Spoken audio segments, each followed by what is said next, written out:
Hello friends, in today's video I'm going to be going over a big part of the news we got coming up with the new 2v8 game mode that's got me really excited. That'll be happening in the next week. I'm pumped and been waiting for this for a long time, as our first licensed killer that lives in the shadows is finally here. So on May 1st, players got a survey that was on the 2v8 game mode, and there was only one question this time on the survey. The Dead by Daylight development team has a 2v8 iteration almost ready for us to play. We are working on a solution to alleviate killer wait time, but this solution would come later. This current iteration would not include it. The one question for the survey was, with conditions that are listed below, would you like to see another 2v8 starting in May? The addition of Ghostface and the Oni, addition of fog crystals or a void crystal variant, no bots in the lobby, but no BP event. Incentives will depend on the roll ratio ranging from 50% to 400%, but not locked at 400%. There will be no XP boost, and the killer wait times would probably be similar to the last 2v8 iteration.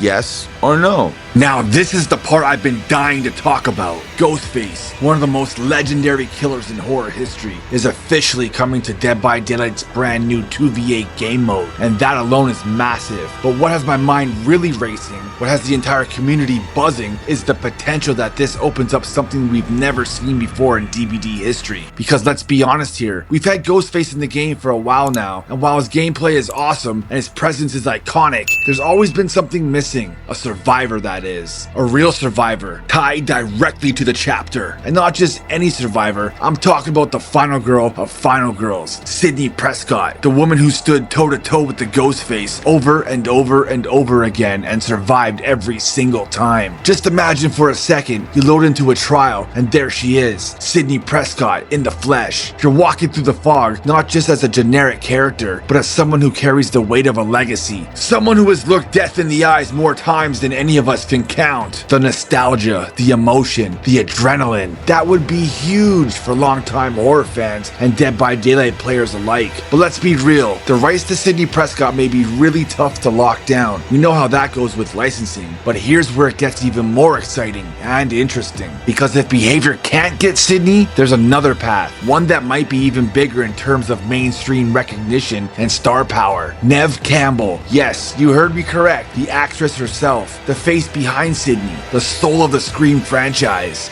Now think back.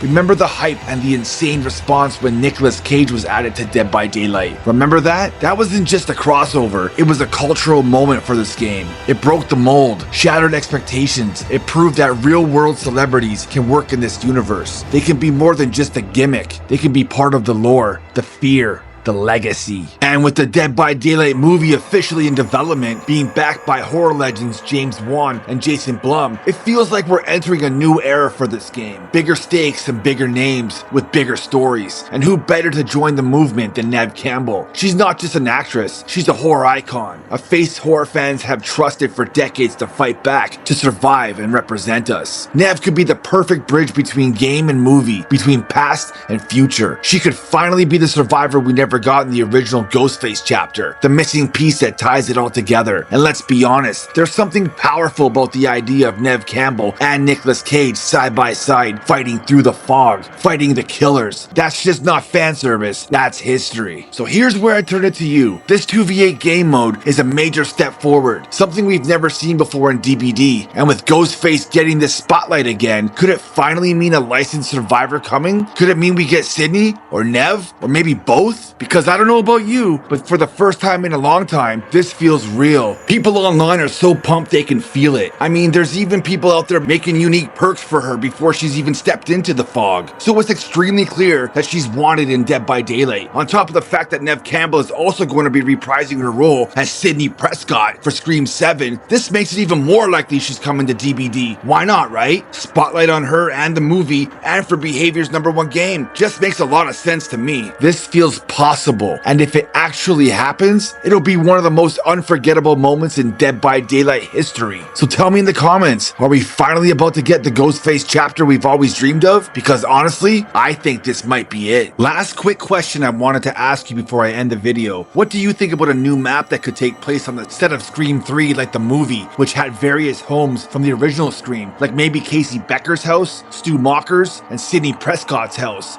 I think that would be a really cool map idea. What do you think? So if you like this video where Sydney Prescott looks to be coming to the fog, then check out this video where another celebrity, Nick Cage, is already in Dead by Daylight, maneuvering his way through the fog, and see what he's capable of and how much fun he is to play.